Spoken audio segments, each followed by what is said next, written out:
Reflex tech വേൾഡിലേക്ക് എല്ലാ പ്രിയ കൂട്ടുകാർക്കും സ്വാഗതം. ഇത് നമ്മളൊരു 2.1 ആയിട്ടുള്ള ഒരു ആംപ്ലിഫയർ ആണ് ഇന്നത്തെ നമ്മുടെ വീഡിയോ.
അപ്പോൾ ഈ ചിലപ്പോൾ തോന്നും ഈ 2.1 സ്ഥിരം 2.1 ഉണ്ടാക്കുക മാത്രമാണ് ചെയ്യുന്നത്. പക്ഷേ അങ്ങനെയല്ല. നമ്മൾ എല്ലാ വീഡിയോയ്ക്കും നമുക്ക് എന്തെങ്കിലും വ്യത്യാസങ്ങൾ കാണും. ചിലപ്പോൾ അതിൻ്റെ വാട്ട്സിനായിരിക്കും വ്യത്യാസം, മോഡലിന് സാധാരണ വ്യത്യാസം വരാറില്ല. നമ്മൾ പല വാട്ട്സുകളാണ്, അതായത് കസ്റ്റമർക്ക് എത്രയാണ് വാട്ട്സ് വേണ്ടതെന്ന് വെച്ചാൽ, അല്ലെങ്കിൽ അവരുടെ കയ്യിൽ എങ്ങനെയാണ് സ്പീക്കർ ഉള്ളതെന്ന് വെച്ചാൽ അതിനനുസരിച്ചാണ് നമ്മൾ ആംപ്ലിഫയർ ചെയ്ത് കൊടുക്കുന്നത്. അതുപോലെ 2.1 എന്ന് പറയുമ്പോൾ ഒരേപോലെ ആംപ്ലിഫയർ ആയിട്ട് വിചാരിക്കരുത്. പല വാട്ട്സും പല ബോർഡുകളൊക്കെയാണ് നമ്മൾ ഇതിനകത്ത് ഉപയോഗിക്കുന്നത്. ഇപ്പോൾ ഈ ബോക്സ് നമ്മൾ ഇതിൻ്റെ കൂടെ ചെക്ക് ചെയ്യാൻ വേണ്ടി വെച്ചതാണ്. ഈ കസ്റ്റമറുടെ കയ്യിൽ 12 ഇഞ്ച് വെച്ചിട്ട് 2 ബോക്സ്, അതായത് 3-way ബോക്സ് 2 ഉണ്ട്. അപ്പോൾ അതിന് വേണ്ടിയിട്ട് ഇത്തിരി വാട്ടേജ് കൂടുതൽ വെച്ചു, അതുപോലെ തന്നെ സബ് വൂഫറിനും കുറച്ച് വാട്ടേജ് കൂടുതൽ വെച്ചാണ് ചെയ്തിരിക്കുന്നത്. ഇതിൽ നമ്മൾ ഉപയോഗിച്ചിരിക്കുന്നത് ട്രാൻസിസ്റ്റർ ഉപയോഗിച്ചിട്ടുണ്ട്, മോസ്ഫെറ്റ് ഉപയോഗിച്ചിട്ടുണ്ട്. ലെഫ്റ്റ് റൈറ്റിന് വേണ്ടി മാത്രം നമ്മൾ ഉപയോഗിച്ചിരിക്കുന്ന ഓരോ ചാനലിന് 6 ട്രാൻസിസ്റ്റർ വെച്ചാണ് 5200-1943 ആണ് ഉപയോഗിച്ചിരിക്കുന്നത്. അങ്ങനെ 2 ബോർഡാണ് ഉപയോഗിച്ചിരിക്കുന്നത്. അതിനകത്ത് 300+300 നമുക്ക് ലഭിക്കും. സബ് വൂഫറിന് വേണ്ടി നമ്മൾ ഉപയോഗിച്ചിരിക്കുന്നത് മോസ്ഫെറ്റ് ആണ്, അതായത് IRF 260 2 വെച്ചിട്ടുള്ള മോസ്ഫെറ്റ് ബോർഡാണ്. ക്ലാസ് ഡി ആംപ്ലിഫയർ ആണ് നമ്മൾ അതിനകത്ത് ഉപയോഗിച്ചിരിക്കുന്നത്. അതിന് ഏകദേശം ഒരു 400 വാട്ടിൻ്റെ താഴെ നമുക്ക് അതിൻ്റെ വാട്ടേജ് കിട്ടും. നമ്മുടെ തന്നെ പവർ സപ്ലൈ ആണ് നമ്മൾ ഉപയോഗിച്ചിരിക്കുന്നത്. ട്രാൻസ്ഫോമറാണ് ഈ പ്രാവശ്യം ഉപയോഗിച്ചിരിക്കുന്നത്.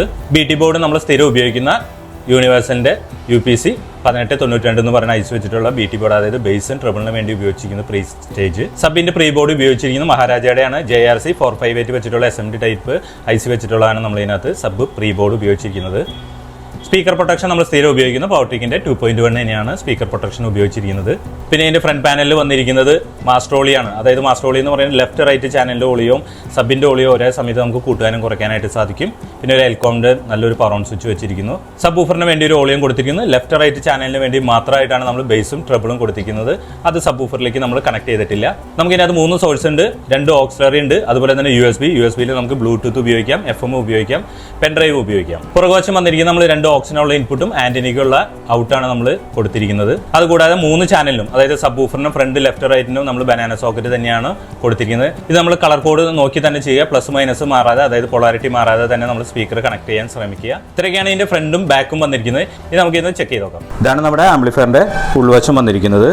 ഈ ഭാഗത്താണ് നമ്മൾ പവർ സപ്ലൈ ചെയ്തിരിക്കുന്നത്. നമ്മൾ ടോറോയിഡ് ട്രാൻസ്ഫോമർ അല്ല, നോർമൽ ട്രാൻസ്ഫോമർ തന്നെയാണ് ഇതിനകത്ത് ഉപയോഗിച്ചിരിക്കുന്നത്. 2-3 രീതിയിൽ നമ്മൾ സപ്ലൈ എടുത്തിട്ടുണ്ട്. 32-0-32, അതുപോലെ തന്നെ 12-0-12 ടാപ്പിംഗ് തന്നെ ഒരു 3 എടുത്തിട്ടുണ്ട്. ഇതാണ് നമ്മുടെ പവർ സപ്ലൈ ബോർഡ് വന്നിരിക്കുന്നത്. നിങ്ങൾക്ക് നോക്കുമ്പോൾ അറിയാം, റിഫ്ലക്ഷൻ എഴുതിയിരിക്കുന്നത്. ഇതിനകത്ത് നമ്മൾ ഫാനിന് വേണ്ടി സെപ്പറേറ്റ് എടുത്തിരിക്കുന്നു. അതുപോലെ തന്നെ BT ബോർഡിന് സബിൻ്റെ പ്രീക്ക് വേണ്ടി 4 സാമ്പയുടെ 10,000-ൻ്റെ 63 വോൾട്ട് കപ്പാസിറ്ററാണ് നമ്മൾ ഈ സപ്ലൈക്ക് വേണ്ടി ഉപയോഗിച്ചിരിക്കുന്നത്. ഈ ഭാഗത്ത് സ്പീക്കർ ഔട്ടുകൾ തന്നെ ബനാന സോക്കറ്റ് കൊടുത്തിരിക്കുന്നു, അതായത് പ്ലസ് മൈനസ് ആയിട്ടുള്ള ബനാന സോക്കറ്റ് ഫ്രണ്ട് ലെഫ്റ്റ് റൈറ്റും അതുപോലെ തന്നെ സബ് വൂഫറിനും. കൂടാതെ ഒരു ഫ്യൂസും നമ്മൾ ഇതിനകത്ത് കൊടുത്തിരിക്കുന്നു.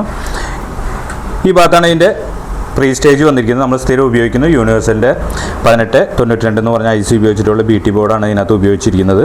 അതായത് ബേസിനും ട്രിബിളിനും വേണ്ടി മാത്രമായിട്ട് ഒരു പ്രീ സ്റ്റേജ് നമ്മൾ ഉപയോഗിച്ചിരിക്കുന്നു. അതിൻ്റെ തൊട്ടടുത്ത് തന്നെയാണ് JRC 4558 ഉപയോഗിച്ചിരിക്കുന്ന സബ് വൂഫറിൻ്റെ ഫിൽറ്റർ ബോർഡും ഇതിനകത്ത് ഉപയോഗിച്ചിരിക്കുന്നത്. ഇതാണ് നമ്മുടെ സബ് വൂഫറിൻ്റെ ആംപ്ലിഫയർ വന്നിരിക്കുന്നത്. ക്ലാസ് ഡി ആംപ്ലിഫയർ ആണ്.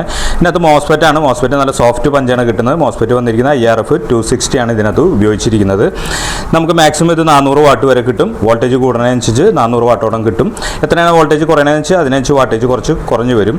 RBL ആണ് ഇറക്കിയിരിക്കുന്നത്. ഇത് നമ്മൾ ഉപയോഗിച്ചിരിക്കുന്ന RBL ബോർഡ് തന്നെയാണ്. ഇതിനകത്ത് 5200-1943 ആണ് ഉപയോഗിച്ചിരിക്കുന്നത്. ഒരു ചാനലിന് വേണ്ടിയിട്ട് 6 ട്രാൻസിസ്റ്റർ ആണ് ഇതിനകത്ത് ഉപയോഗിച്ചിരിക്കുന്നത്. അങ്ങനെ 2 ചാനലിന് വേണ്ടി 2 ബോർഡാണ് നമ്മൾ ഉപയോഗിച്ചിരിക്കുന്നത്. അതായത് 6 ചാനൽ വെച്ച് ഒരു ചാനലും 6 ചാനൽ ചാനൽ വെച്ച് ഒരു ചാനലും അങ്ങനെ ലെഫ്റ്റ് റൈറ്റ് എന്ന രീതിയിലാണ് കൊടുത്തിരിക്കുന്നത്. നല്ല രീതിയിലുള്ള ഹീറ്റ്സിങ്ങും കാര്യങ്ങളൊക്കെ തന്നെയാണ് ഇതിനകത്ത് വന്നിരിക്കുന്നത്. നമ്മൾ അഡീഷണൽ ഒരു ഫാനും കൊടുത്തിട്ടുണ്ട്. ക്ലാസ് ഡി ആംപ്ലിഫയർ ചൂടാവാത്തതുകൊണ്ട് നമ്മൾ ഫാൻ ഉപയോഗിച്ചിട്ടില്ല. പിന്നെ ഇൻപുട്ടുകളാണ് ഇതെല്ലാം വന്നിരിക്കുന്നത്. ഈ ഇൻപുട്ട് നിങ്ങൾക്ക് നോക്കുമ്പോൾ അറിയാം, ഫുള്ള് ഷീൽഡ് വയറിൽ ഫുള്ള് കവർ ചെയ്താണ് പോയിരിക്കുന്നത്. അതുപോലെ തന്നെ ഇതിനകത്ത് ഇൻപുട്ട് ഔട്ട്പുട്ടുകളെല്ലാം ഉപയോഗിച്ചിരിക്കുന്നത് ഷീൽഡ് വയർ തന്നെയാണ് മൊത്തം. അതുകൂടാതെ പവർടെക്കിൻ്റെ ഒരു 2.1 സ്പീക്കർ പ്രൊട്ടക്ഷനും നമ്മൾ ഇതിനകത്ത് ഉപയോഗിച്ചിരിക്കുന്നു. ഒരു കൂളിംഗ് ഫാനായിട്ട് വീണ്ടും നമ്മളൊരു ഫാൻ ഇവിടെ കൊടുത്തിട്ടുണ്ട്.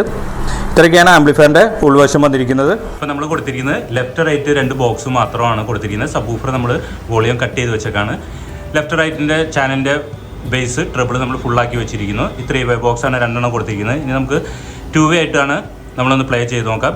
ഈ സെയിം പാട്ട് തന്നെ നമുക്ക് സബ് വൂഫറോട് കൂടിയും കേട്ടു നോക്കാം. ഇപ്പോൾ തൽക്കാലം സബ് വൂഫർ കട്ട് ചെയ്ത് വെച്ചതിന് ശേഷമാണ് നമ്മൾ പ്ലേ ചെയ്യാൻ പോകുന്നത്.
റൈറ്റ് ബോക്സും 12 ഇഞ്ച് നമ്മൾ കടയിൽ ഉപയോഗിക്കുന്ന സോണിയുടെ 12 ഇഞ്ച് സബ് വൂഫറും കൊടുത്തിട്ടുണ്ട്.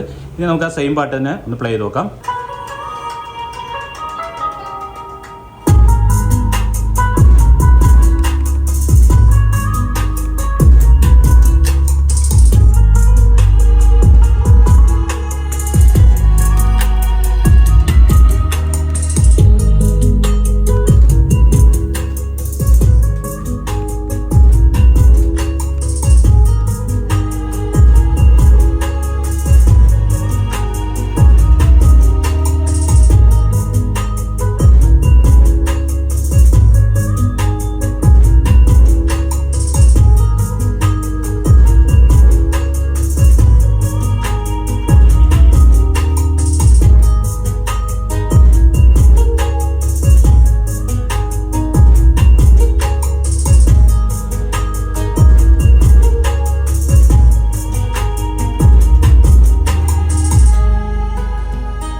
ഇപ്പോൾ നിങ്ങൾ ഇതിൻ്റെ ഓഡിയോയും കേട്ടിരിക്കും, അതുപോലെ തന്നെ ഇൻറ്റീരിയറും കണ്ടിരിക്കും.